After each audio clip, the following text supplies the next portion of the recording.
नमस्कार दोस्तों। तो हम लोग कंप्लीट कर रहे थे घटना चक्र की पूरी सीरीज, और इस सीरीज में आज हम लोग बात करेंगे हिस्ट्री के अंतर्गत यहाँ पे आधुनिक भारत की मॉडर्न हिस्ट्री की घटना चक्र की 12 नंबर टॉपिक भारतीय राष्ट्रीय कांग्रेस। काफ़ी इंपॉर्टेंट टॉपिक है। इसमें सबसे पहले बात करेंगे हम लोग थ्योरी पोर्शन की, और उसके तत्पश्चात लगभग 70 MCQ भी हम लोग सॉल्व करने वाले हैं इस टॉपिक से।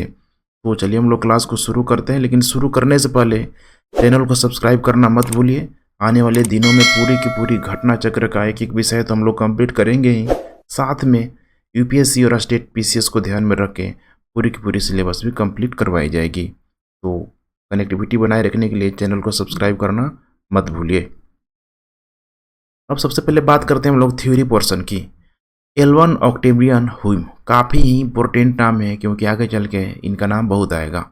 तो भारतीय सिविल सेवा के सेवानिवृत्त ब्रिटिश अधिकारी थे।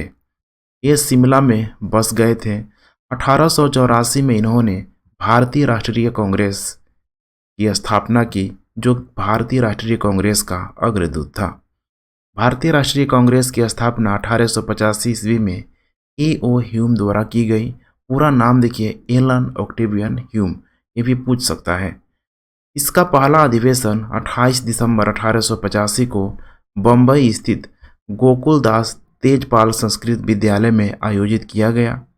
इसी सम्मेलन में दादा भाई नौरोजी के सुझाव पर भारतीय राष्ट्रीय संघ का नाम बदलकर भारतीय राष्ट्रीय कांग्रेस कर दिया गया। इसमें कुल 72 प्रतिनिधियों ने भाग लिया। भारतीय राष्ट्रीय कांग्रेस के पहले अधिवेशन की अध्यक्षता व्योमेश चंद्र बनर्जी ने की, तथा इसके प्रथम महासचिव स्वयं A.O. ह्यूम थे। भारतीय राष्ट्रीय कांग्रेस की स्थापना 1885 ईस्वी में, इसके समय भारत का वायसराय लॉर्ड डफरिन, आप कार्यकाल भी देख लीजिए, 1884 से लेके 1888 के बीच। उसने कांग्रेस को यह कहकर मजाक उड़ाया था कि यह सूक्ष्मदर्शी अल्पसंख्यकों की संख्या है, मैंने संस्था है, यहाँ पे बहुत कम लोग जिसमें शामिल है। तो कांग्रेस की स्थापना के बाद अंग्रेज अधिकारी सब तरह तरह का स्टेटमेंट देता है, जलन तो था ही। कांग्रेस का दूसरा अधिवेशन 1886 ईस्वी में कलकत्ता में हुआ। इसकी अध्यक्षता दादा भाई नौरोजी ने की। काफ़ी इंपॉर्टेंट नाम है दादा भाई नौरोजी, जो एक पारसी थे, व्यापारी थे। इसके अतिरिक्त दादा भाई नौरोजी ने 1893 में लाहौर अधिवेशन तथा 1906 में कलकत्ता अधिवेशन की अध्यक्षता की। भारतीय राष्ट्रीय कांग्रेस के सर्वप्रथम मुस्लिम अध्यक्ष होने का गौरव बदरुद्दीन तैयब जी को है। ध्यान रखिएगा, मुस्लिम अध्यक्ष कांग्रेस का रह चुका है बदरुद्दीन तैयब जी। ये भारतीय राष्ट्रीय कांग्रेस के 27 से 30 दिसंबर 1887 को मद्रास में संपन्न हुए तीसरे अधिवेशन के अध्यक्ष पद के लिए चुने गए थे। इस अधिवेशन में कुछ 607 प्रतिनिधियों ने पार्टिसिपेट किया। इसी सम्मेलन में पहली बार कांग्रेस के कार्य संचालन का भार प्रतिनिधियों की एक कमेटी के हाथों में सौंपा गया। यह कमेटी आगे चलकर विषय निर्धारणी समिति कहलाई। भारतीय राष्ट्रीय कांग्रेस का प्रथम निर्वाचित यूरोपीय अध्यक्ष जॉर्ज यूले था। इसने भारतीय राष्ट्रीय कांग्रेस के इलाहाबाद में संपन्न चतुर्थ अधिवेशन मैंने 1888 ईस्वी की यहाँ पे अध्यक्षता की थी। कांग्रेस के लिए समर्थन प्राप्त करने के उद्देश्य से जुलाई 1889 में लंदन में विलियम डिग्बी की अध्यक्षता में ब्रिटिश कमेटी ऑफ इंडिया की स्थापना की गई। यह इंडियन नेशनल कांग्रेस की एक समिति थी। इस समिति ने भारतीय मामलों को अवगत देख पा रहे हैं कराने के उद्देश्य से इंडियन नामक साप्ताहिक यहाँ पे पत्र भी इसके द्वारा यहाँ पे निकाला गया। लाला लाजपत राय, जिन्हें लोग प्रायः शेर पंजाब, पंजाब का शेर कहते थे, वर्ष 1920 में कलकत्ता के विशेष अधिवेशन में भारतीय राष्ट्रीय कांग्रेस के अध्यक्ष बने। इस अधिवेशन में असहयोग का प्रस्ताव स्वीकार कर लिया गया। श्रीमती एनी बेसेंट आंग्ल आयरलैंड कुल से थी। ध्यान रखिएगा, इनका भी काफ़ी नाम इंपॉर्टेंट है। एनी बेसेंट कहाँ से थी? तो आंग्ल आयरलैंड मैंने आयरलैंड से। वे वर्ष 1907 से 1943 तक थियोसॉफिकल सोसाइटी की प्रधान रही। वर्ष 1916 में होम रूल लीग का गठन किया गया। वर्ष 1917 में भारतीय राष्ट्रीय कांग्रेस की पहली महिला अध्यक्ष भी बनी। ध्यान रखिएगा, पहली महिला अध्यक्ष भी बनी। भारतीय राष्ट्रीय कांग्रेस का 27वां अधिवेशन दिसंबर 1912 में बांकीपुर बिहार में संपन्न हुआ। इस अधिवेशन की अध्यक्षता R.N. मुधोलकर ने की। इस अधिवेशन में A.O. ह्यूम को कांग्रेस का पिता कहा गया। भारतीय राष्ट्रीय कांग्रेस तथा मुस्लिम लीग दोनों ने वर्ष 1916 में लखनऊ में अधिवेशन किया। तदनुसार कांग्रेस तथा मुस्लिम लीग के बीच लखनऊ समझौता हुआ, जो कांग्रेस लीग योजना तथा लखनऊ पैक्ट के नाम से जाना जाता है। इसी अधिवेशन में उपग्रंथियों को, जिन्हें पिछले 9 वर्ष से कांग्रेस से निष्कासित कर दिया था, पुनः कांग्रेस में इनको शामिल कर दिया गया। कांग्रेस के लखनऊ अधिवेशन की अध्यक्षता अंबिका चरण मजूमदार ने की थी।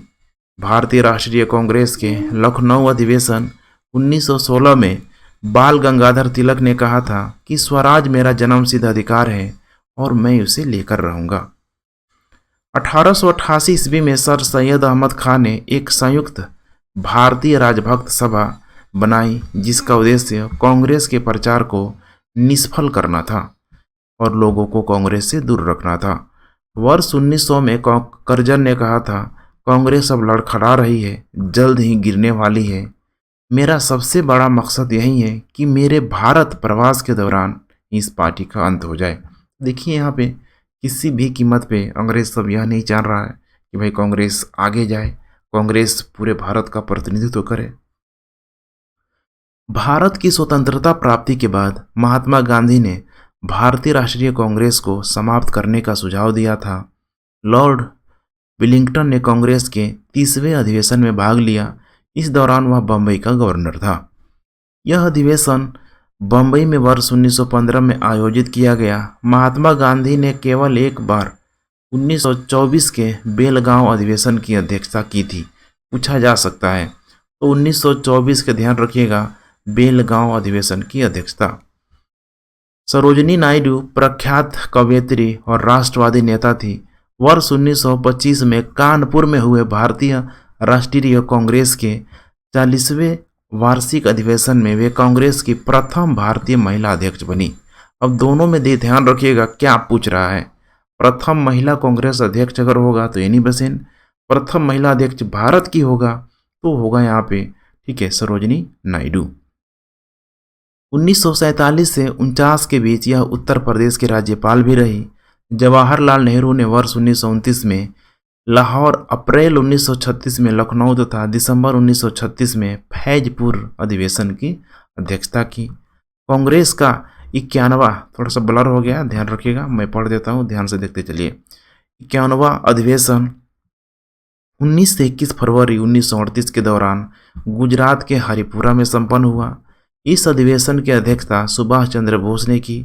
इस अधिवेशन में राष्ट्रीय नियोजन समिति का गठन किया गया तथा पंडित जवाहरलाल नेहरू ने इसका, ठीक है, इनको मैंने अध्यक्ष बनाया गया। वर्ष 1940 से 46 तक अबुल कलाम आज़ाद कांग्रेस के अध्यक्ष रहे। जेपी कृपलानी को कांग्रेस के 54वें अधिवेशन, मतलब नवंबर 1946 मेरठ का यहाँ पे मैंने वहाँ पे इनको अध्यक्ष बनाया गया तथा वे आज़ादी के समय भी अध्यक्ष रहे। कांग्रेस के 55वें अधिवेशन दिसंबर 1948 में जयपुर में वहाँ उसकी अध्यक्षता डॉक्टर पट्टाभी सीतारमैया ने की थी। ये वही पट्टाभी रमैया है यहाँ पे, जिनकी आंध्र प्रदेश में असाई, ठीक है, राज्य को लेकर डिमांड करते हुए भूख हड़ताल में इनकी मृत्यु भी हुई थी। रविंद्रनाथ टैगोर द्वारा मूल रूप से बंगला में रचित और संगीतबद्ध जन गण मन के हिंदी संस्करण को संविधान सभा ने भारत के राष्ट्र गान के रूप में 24 जनवरी, मैंने जस्ट संविधान लागू होने के 2 दिन पहले 26 जनवरी 1950, तो बिल्कुल सही है, 26 जनवरी 1949 और ये क्या है 1950 है यहाँ पे, तो अपनाया गया। यह सर्वप्रथम 27 दिसंबर 1911 को भारतीय राष्ट्रीय कांग्रेस के कलकत्ता अधिवेशन में गाया गया। बाल गंगाधर तिलक ने अंतिम रूप से भारतीय राष्ट्रीय कांग्रेस के अमृतसर अधिवेशन 1919 में भाग लिया था। अब आइए लगभग हम लोग 70 MCQ को सॉल्व करने का प्रयास करते हैं। भारतीय राष्ट्रीय कांग्रेस की स्थापना की गई थी किसके द्वारा? ईओ ह्यूम के द्वारा की गई थी। भारतीय राष्ट्रीय कांग्रेस के संस्थापक असैनिक सेवक थे, यहाँ पे ध्यान रखिएगा, असैनिक सेवक। भारतीय राष्ट्रीय कांग्रेस के संस्थापक ईओ ह्यूम। भारतीय राष्ट्रीय कांग्रेस की स्थापना 1885 में। भारतीय राष्ट्रीय कांग्रेस के प्रथम अधिवेशन में कितने प्रतिनिधियों ने भाग लिया था? उनकी संख्या थी 72। भारतीय राष्ट्रीय कांग्रेस का प्रथम अधिवेशन कहाँ हुआ था? मुंबई में हुआ था। भारतीय राष्ट्रीय कांग्रेस के पहले अध्यक्ष यहाँ पे कौन है? तो डब्ल्यू.सी. बनर्जी।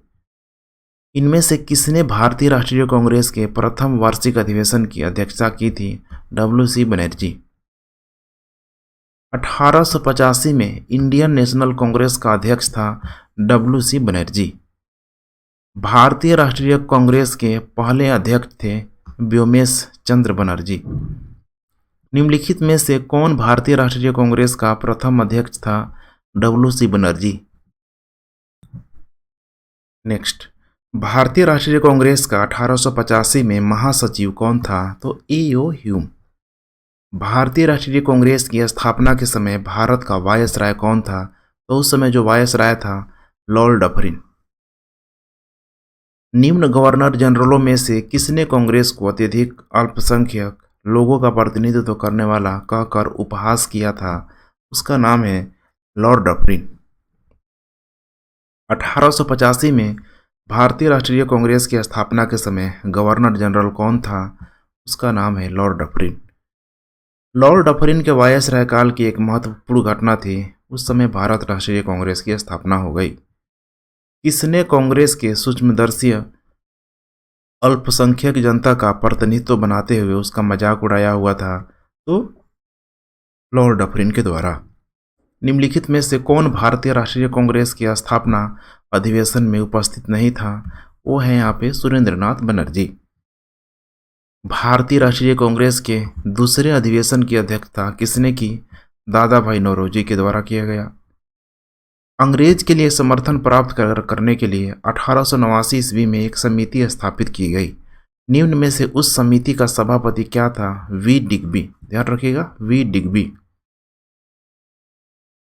भारतीय राष्ट्रीय कांग्रेस के सर्वप्रथम यहाँ पे मुस्लिम अध्यक्ष कौन थे? नाम है यहाँ पे बदरुद्दीन तैयब जी। भारतीय राष्ट्रीय कांग्रेस का पहला मुस्लिम अध्यक्ष कौन था? बदरुद्दीन तैयब जी। निम्नलिखित कथनों पर यहाँ पे विचार करना है। पहला स्टेटमेंट यहाँ पे दिया हुआ है, भारतीय राष्ट्रीय कांग्रेस की प्रथम महिला अध्यक्ष सरोजनी यहाँ पे नायडू थी। ध्यान रखिएगा, पहली महिला अध्यक्ष सरोजनी नायडू थी। अब यहाँ पे ध्यान रखिएगा, प्रथम महिला अध्यक्ष, क्वेश्चन को ध्यान से पढ़िएगा, ठीक है। तो इसमें यहाँ पे क्या हो जाएगा? प्रथम तो थी एनी बेसेंट। भारतीय राष्ट्रीय कांग्रेस के प्रथम मुस्लिम अध्यक्ष बदरुद्दीन तैयब जी थे। दूसरा यहाँ पे सही है, इसलिए केवल और केवल हो जाएगा बी। भारतीय राष्ट्रीय कांग्रेस का प्रथम निर्वाचित यूरोपीय अध्यक्ष था जॉर्ज यूले। निम्नलिखित में से कौन सा एक भारतीय राष्ट्रीय कांग्रेस से संबंधित नहीं रहे? कौन था यहाँ पे? तो सर सैयद अहमद। निम्नलिखित में से कौन भारतीय राष्ट्रीय कांग्रेस का अध्यक्ष कभी नहीं चुना जा सका?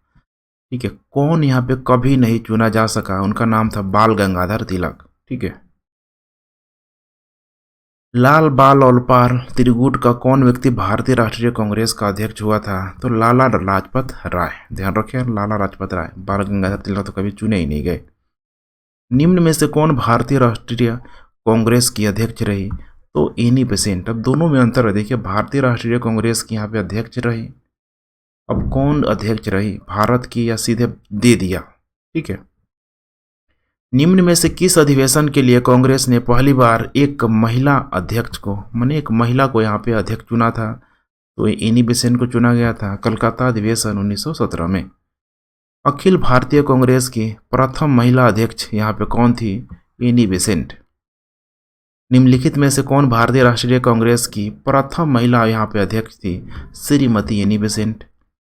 भारतीय राष्ट्रीय कांग्रेस की प्रथम महिला अध्यक्ष थी एनी बेसेंट। भारतीय राष्ट्रीय कांग्रेस की प्रथम महिला अध्यक्ष थी श्रीमती एनी बेसेंट। कांग्रेस की प्रथम भारतीय महिला अध्यक्ष कौन थी? अब यहाँ पे ध्यान रखिएगा, भारतीय महिला अध्यक्ष दे दिया तो यहाँ पे हो जाएगा सरोजिनी नायडू। इंडियन नेशनल कांग्रेस की प्रथम भारतीय महिला अध्यक्ष यहाँ पे कौन थी? सरोजिनी नायडू। निम्नलिखित कथनों पर विचार कीजिए। भारतीय राष्ट्रीय कांग्रेस का प्रथम अधिवेशन कलकत्ता में हुआ था। अब ध्यान रखिएगा, प्रथम अधिवेशन कलकत्ता में हुआ था। यहाँ कलकत्ता की जगह क्या हो जाएगा? बम्बई हो जाएगा। तो पहला यहाँ स्टेटमेंट गलत है। भारतीय राष्ट्रीय कांग्रेस का दूसरा अधिवेशन दादा भाई नौरोजी की अध्यक्षता में हुआ था, बिल्कुल सही है। भारतीय राष्ट्रीय कांग्रेस तथा मुस्लिम लीग दोनों ने लखनऊ में 1916 में अधिवेशन किया था तथा लखनऊ समझौता यहाँ पे किया। ये भी तीसरा स्टेटमेंट बिल्कुल करेक्ट है। करेक्ट उत्तर हो जाएगा यहाँ पे सी, 2 और 3। नेक्स्ट, भारतीय राष्ट्रीय कांग्रेस का 27वां अधिवेशन किस स्थान पर हुआ था? बांकीपुर में हुआ था। निम्नलिखित में से भारतीय राष्ट्रीय कांग्रेस के किस अधिवेशन में बाल गंगाधर तिलक ने अभिव्यक्त किया था स्वराज मेरा जन्मसिद्ध अधिकार है, मैं उसे लेकर रहूंगा? लखनऊ अधिवेशन 1916 में। स्वराज मेरा जन्मसिद्ध अधिकार है और मैं इसे लेकर ही रहूंगा, किसने ये कहा हुआ था? बाल गंगाधर तिलक के द्वारा कहा गया। स्वराज मेरा जन्मसिद्ध अधिकार है और मैं इसे लेकर रहूंगा, यह वक्तव्य किसने बोला? बाल गंगाधर तिलक के द्वारा। स्वराज मेरा जन्मसिद्ध अधिकार है, पाकर रहूंगा, बार बार रिपीट कर रहा है, बाल गंगाधर तिलक के द्वारा। निम्नलिखित में किसने कहा था स्वराज हमारा जन्म अधिकार है? बीजी तिलक, बाल गंगाधर तिलक। भारतीय राष्ट्रीय कांग्रेस के बारे में निम्नलिखित कथनों पर विचार करें। सरोजिनी नायडू कांग्रेस के अध्यक्ष होने वाली प्रथम महिला थी। अब ध्यान रखिएगा, ठीक है, भारतीय राष्ट्रीय कांग्रेस के बारे में बताया जा रहा है, तो यहाँ पे प्रथम जो महिला अध्यक्ष थी एनी बेसेंट थी। CR दास ने जब कांग्रेस अध्यक्ष के रूप में कार्य किया था तब वे कहाँ थे? जेल में थे, बिल्कुल करेक्ट स्टेटमेंट है। एलन ऑक्टेवियन ह्यूम का प्रथम ब्रिटिश नागरिक थे जो कांग्रेस का अध्यक्ष बने, यहाँ पे भी तीसरा ठीक है, इनकरेक्ट स्टेटमेंट है।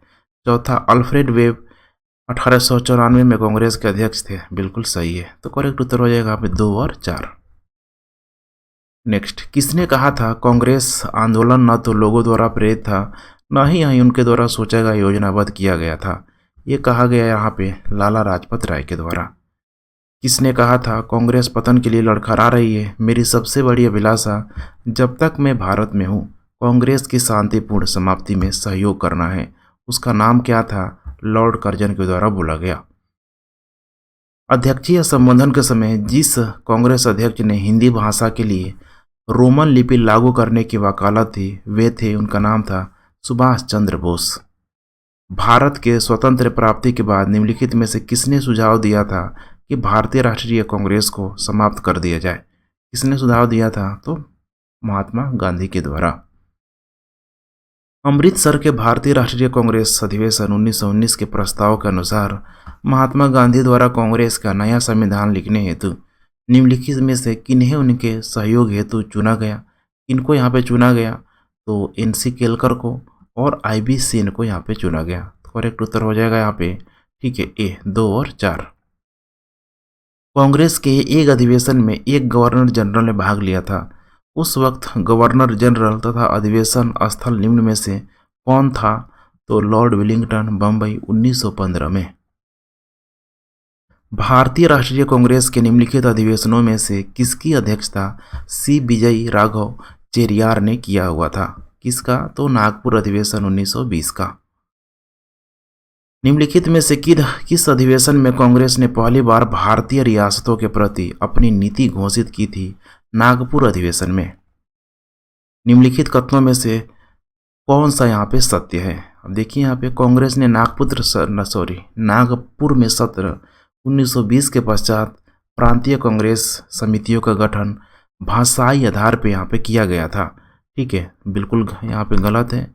वर्ष 1948 में कांग्रेस ने भाषाई आधार पर प्रांतों के गठन की मांग को अस्वीकार कर दिया था, ठीक है, ये भी बिल्कुल यहाँ पे ठीक है, गलत नहीं होगा यहाँ पे, ऑप्शन डी है, पहला भी सही है और दूसरा भी क्या है यहाँ पे सही है। तब जाके 1956 में, ठीक है, भाषाई आधार पे पहला जो राज्य का पुनर्गठन हुआ आंध्र प्रदेश का। तो उसमें ठीक है कमेटी बैठाया गया था, राज्य भाषा के लिए यहाँ पे कमेटी बैठाया गया था। उसने ठीक है ये रिकमेंड कर दिया कि जरूरी है। 1922 में गया के इंडियन नेशनल कांग्रेस के अधिवेशन के अध्यक्ष यहाँ पे कौन थे? चित्तरंजन दास। निम्नलिखित में से किसने अखिल भारतीय हरिजन सेवक संघ की 1932 में स्थापना की थी? तो उनका नाम है M.K. गांधी। नीचे उन व्यक्तियों की सूची दी गई है जो भारतीय राष्ट्रीय कांग्रेस के अध्यक्ष हुए। तथ्यानुसार उन्हें क्रमबद्ध कीजिए। नीचे दिए गए कूट का उपयोग कर अपना उत्तर चुनिए। तो यहाँ पे ध्यान रखिएगा क्या दिया है, भारतीय राष्ट्रीय कांग्रेस के जो अध्यक्ष हुए। तो यहाँ पे ठीक है सी ऑप्शन है इसका। सबसे पहले हो जाएगा महात्मा गांधी, उसके बाद सरोजिनी नायडू, उसके बाद है जवाहरलाल नेहरू, लास्ट में हो जाएगा वल्लभ भाई पटेल। करेक्ट उत्तर हो जाएगा सी। तो यहाँ पे देख पा रहे हैं ठीक है महात्मा गांधी 1924 में, सरोजिनी नायडू 1925 में, और जवाहरलाल नेहरू 1929 में, और हो जाएगा पटेल ने 1931 में। भारतीय राष्ट्रीय कांग्रेस के 1924 के अधिवेशन में महात्मा गांधी द्वारा मात्र एक बार अध्यक्षता की गई। यह अधिवेशन कहाँ था? बेलगांव में था। भारतीय राष्ट्रीय कांग्रेस का एकमात्र अधिवेशन जिसकी अध्यक्षता महात्मा गांधी ने की थी ठीक है वो था यहाँ पे बेलगांव अधिवेशन 1924 में। सूची 1 को सूची 2 से यहाँ पे मैच करना है। देखिए दिया हुआ है अब्दुल कलाम, सरोजिनी नायडू, मोतीलाल नेहरू, उसके बाद यहाँ पे है डॉक्टर राजेंद्र प्रसाद। इसका करेक्ट हो जाएगा अबुल कलाम आज़ाद हो जाएगा रामगढ़ 1940 में, सबसे सर्वश्रेष्ठ मोतीलाल नेहरू अमृतसर 1919 में मैंने उम्र में, उसके बाद सरोजिनी नायडू 1925 में कानपुर में, और लास्ट में हो जाएगा डॉक्टर राजेंद्र प्रसाद बम्बई 1934 में। तो ए का हो गया 4 और बी का हो जाएगा 3। ए का 4 बी का 3 ऐसा एक ही ऑप्शन है यहाँ पे देख पा रहे हैं, डी हो जाएगा। निम्नलिखित में किस भारतीय राष्ट्रीय कांग्रेस के अधिवेशन में जवाहरलाल नेहरू ने समाजवाद को भारत की समस्याओं को हल करने की कुंजी बनाया? कहाँ पे? तो लखनऊ में। वर्ष 1938 के भारतीय राष्ट्रीय कांग्रेस के हरिपुरा अधिवेशन की अध्यक्षता की थी किसने की थी? सुभाष चंद्र बोस ने। वर्ष 1938 के लिए भारतीय राष्ट्रीय कांग्रेस का अध्यक्ष किसे चुना गया था? सुभाष चंद्र बोस को। इनमें से कौन सबसे कम आयु में भारतीय राष्ट्रीय कांग्रेस का अध्यक्ष बनने वाला व्यक्ति था? अबुल कलाम आजाद।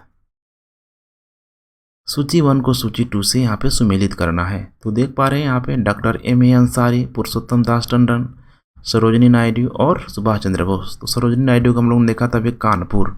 सी का 2 देखिए यहाँ पे एक ही ऑप्शन है वो है यहाँ पे सी।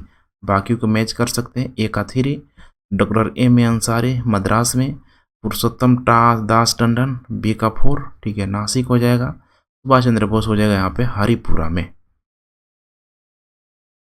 नेक्स्ट, निम्नलिखित में से कौन लगातार 6 वर्ष तक भारतीय राष्ट्रीय कांग्रेस का अध्यक्ष था? 6 वर्ष तक अबुल कलाम आजाद। जब भारत स्वतंत्र हुआ उस समय कांग्रेस के अध्यक्ष यहाँ पे कौन थे? JB कृपलानी। नेक्स्ट, भारत के विभाजन के समय भारतीय राष्ट्रीय कांग्रेस का अध्यक्ष यहाँ पे कौन था?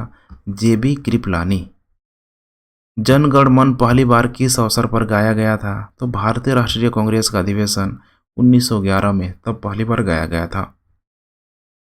भारतीय राष्ट्रीय कांग्रेस का अंतिम अधिवेशन जिसमें बाल गंगाधर तिलक ने भाग लिया था, अमृतसर अधिवेशन 1919 में। तो ठीक है फ्रेंड्स, यही था। देखिए लगभग 68 क्वेश्चन दिया है ठीक है, ऑलरेडी सबको हमने देख लिया, सॉल्व कर लिया। इससे आप रिपीट कीजिए तो शायद और ज़्यादा आपकी तैयारी की प्रक्रिया बेहतर हो पाएगी।